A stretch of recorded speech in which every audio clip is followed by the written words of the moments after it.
Hello and welcome to our new topic. Today we will discuss antiplatelet drugs, one of the most clinically important classes in pharmacology. These drugs form the cornerstone of therapy in cardiovascular diseases such as myocardial infarction, stroke, and in procedures like coronary stenting. As we proceed, I want you to focus not just on mechanisms, but on how these drugs are selected in real clinical scenarios.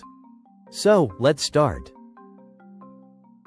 By the end of this session, you should be able to identify the targets of antiplatelet drugs, classify them, understand their pharmacokinetics and mechanisms, and most importantly, apply this knowledge in selecting the appropriate drug in a given clinical situation.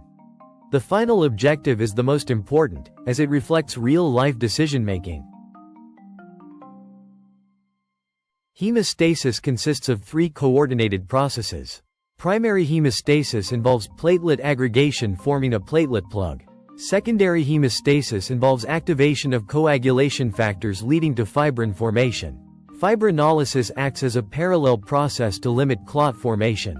Antiplatelet drugs specifically target primary hemostasis, which is particularly important in arterial thrombosis. This diagram illustrates the coagulation cascade, highlighting intrinsic and extrinsic pathways converging into a final common pathway that converts soluble clotting factors in plasma into a reinforcement of the platelet plug. Note that platelets play a crucial supporting role here by providing a phospholipid surface that facilitates coagulation reactions. This is a classical example of positive feedback mechanisms.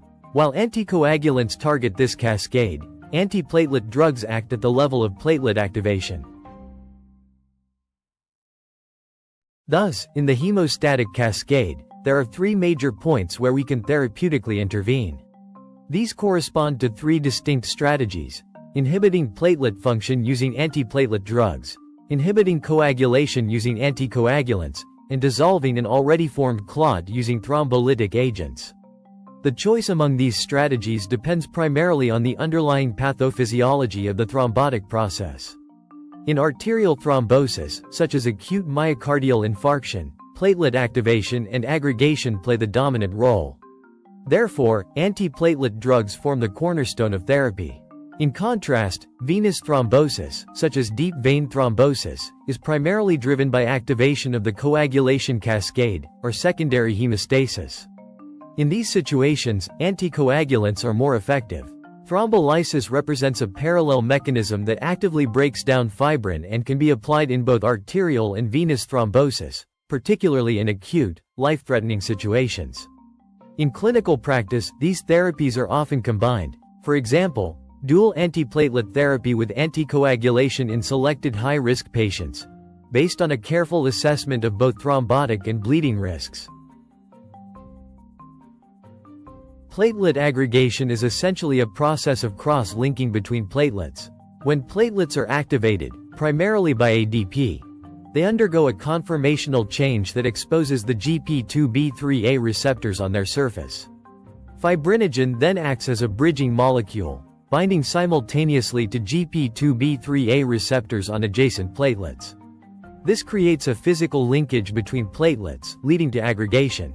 Thrombospondin further stabilizes this interaction, making the platelet plug more robust. Clinically, this step represents the final common pathway of platelet aggregation, which is why GP2B3A inhibitors are among the most potent antiplatelet agents. Antiplatelet drugs can be classified based on their mechanism of action.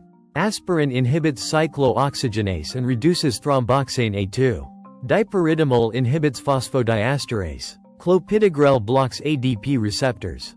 GP2B3A inhibitors block the final common pathway. This classification is essential for understanding combination therapy.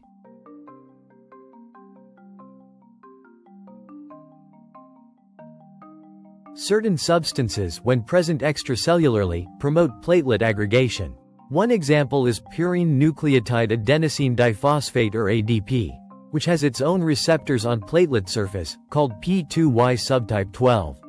Thus, clopidogrel and other purinergic receptor blockers become important antiplatelet drugs. Ticlopidine is the prototype drug in this group and is no longer used commonly due to its side effects. Clopidogrel is a prodrug that requires activation via cytochrome P452C19, leading to variability in response.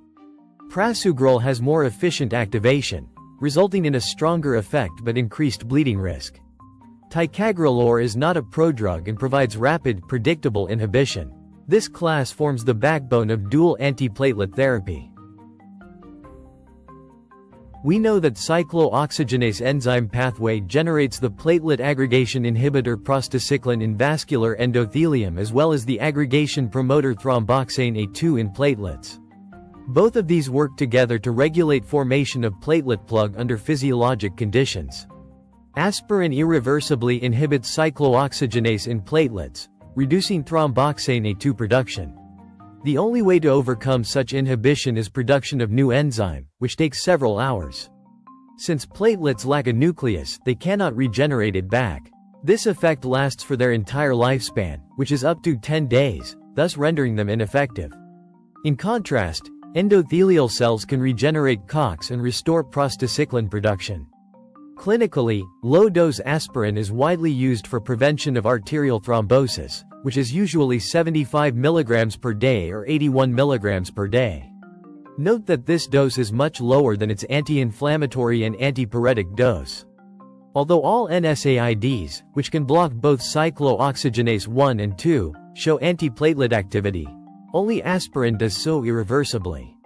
Other non-selective NSAIDs given with aspirin may oppose the antiplatelet activity by competitive inhibition of each other. Prostaglandin I2, also called prostacyclin, acts through intracellular cyclic AMP signaling. Cyclic AMP acts as a powerful inhibitor of platelet activation and aggregation.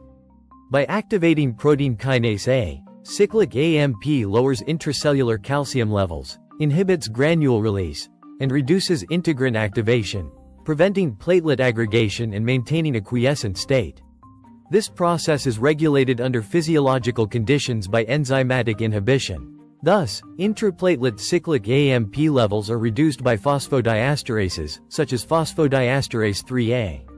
Dipyridamole and cilostazol inhibit phosphodiesterase, leading to increased cyclic AMP and reduced platelet activation. Dipyridamole is mainly used in combination with aspirin for stroke prevention, while cilostazol is used in peripheral arterial disease. Their vasodilatory effects contribute to their clinical use. Clopidogrel requires a two-step activation process, and only a small fraction becomes active, which explains variability. Prasugrel undergoes more efficient activation, producing a more consistent effect. Ticagrelor is active without metabolic activation. These differences are clinically important in selecting therapy. Clopidogrel is a prodrug, which means that it requires metabolic activation in the liver to exert its antiplatelet effect. This activation is primarily mediated by the cytochrome P450 enzyme 2C19. However, not all patients have the same level of cytochrome P452C19 activity. Due to genetic polymorphisms, some individuals are classified as poor metabolizers, and in these patients, clopidogrel is not effectively converted into its active form. As a result, platelet inhibition is reduced, and the patient remains at higher risk of thrombotic events, such as stent thrombosis or recurrent myocardial infarction. This pharmacogenetic variability has important clinical implications. In patients who are known or suspected to be poor metabolizers, alternative agents such as ticagrelor or prasugrel are preferred because they either do not require activation or are activated more efficiently and predictably. In addition to genetic factors, drug interactions can also significantly affect clopidogrel activation. A commonly tested and clinically relevant example is omeprazole. Omeprazole inhibits cytochrome P452C19, the same enzyme required to activate clopidogrel. When these two drugs are used together, the activation of clopidogrel is reduced, leading to decreased antiplatelet effect and potentially increased cardiovascular risk.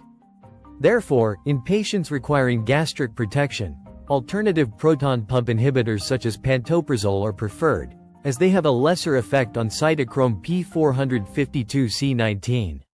So clinically, whenever you prescribe clopidogrel, you should think of two key modifiers of its efficacy: genetic polymorphism and drug interactions. If either is present, consider switching to a more predictable P2Y12 inhibitor. This table highlights key differences among P2Y12 inhibitors. Note the variability with clopidogrel, the potency of prasugrel, and the predictability of ticagrelor. Cangrelor is unique as an intravenous agent with immediate action. These differences guide drug selection in clinical practice.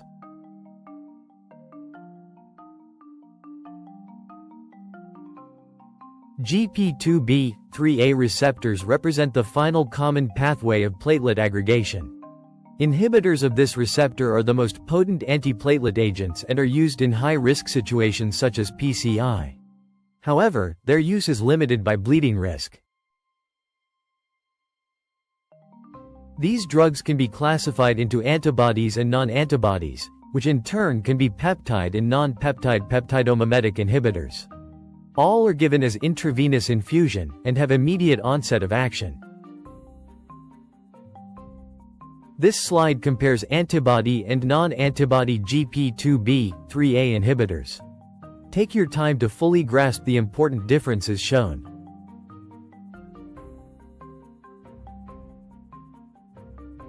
Dual antiplatelet therapy is a combination of aspirin and AP2Y12 inhibitor, commonly clopidogrel, used to prevent blood clots, typically after coronary stent placement or heart attack. It reduces the risk of stent thrombosis but increases bleeding risks. A clinical risk score calculation can help identify whether dual antiplatelet therapy continuation beyond 12 months would be of any help.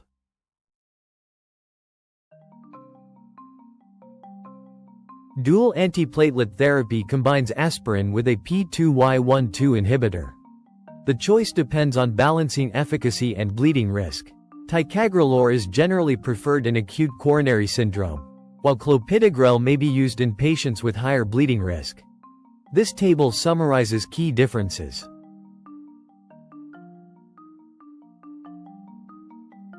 This slide integrates all concepts into clinical decision-making.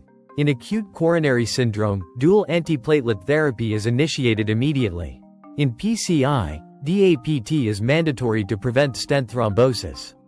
In stroke, dual therapy is used only short-term, followed by single-agent therapy. Always balance thrombotic risk against bleeding risk.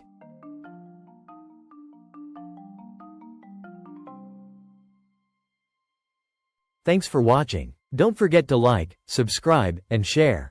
Happy learning!